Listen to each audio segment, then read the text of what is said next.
What makes a planet habitable? If it was simply being in the habitable zone, then why are Venus and Mars, which are on the edge of it, so desolate and barren? Join me, the Cosmic Skipper, as we explore the delicate interplay of the habitable zone with some of the factors in Earth's history that have shaped the oasis we have today. Go for a while on a hot day without water and you'll feel the debilitating effects of dehydration. Most living organisms are the same and won't last long without it.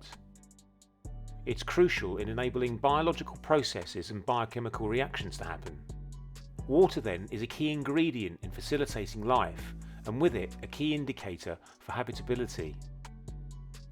This is in contrast to the scarcity of water on Mars and the absence of surface water on Venus, which has significantly diminished the prospects for life on these planets.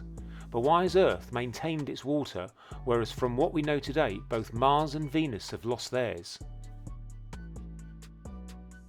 The distance from a planet to its star plays a crucial role in determining its habitability.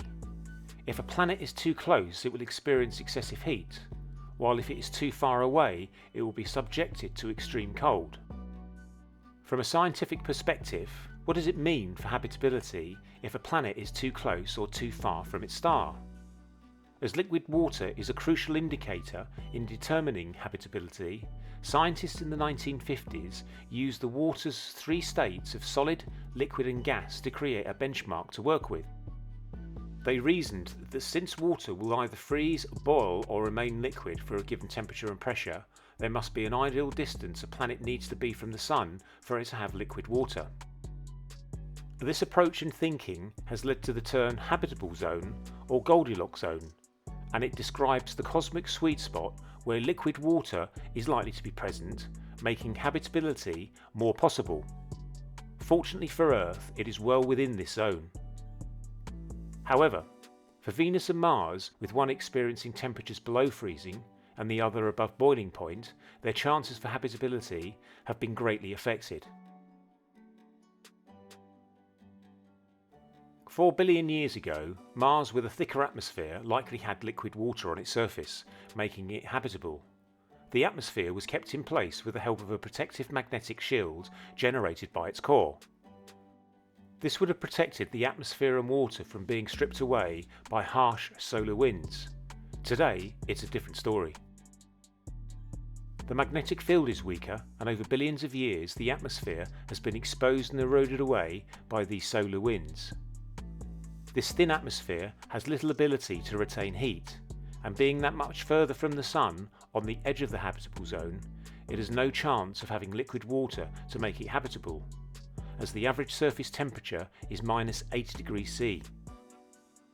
On the other hand, Earth with the protection of a strong magnetic field and an optimal position within the habitable zone has the right magnetic protection and blend of gases that have created a stable and habitable environment. Gases such as carbon dioxide and water vapour trap just the right amount of heat, allowing water to stay in its liquid state. Venus, being that much closer to the Sun, is that much warmer.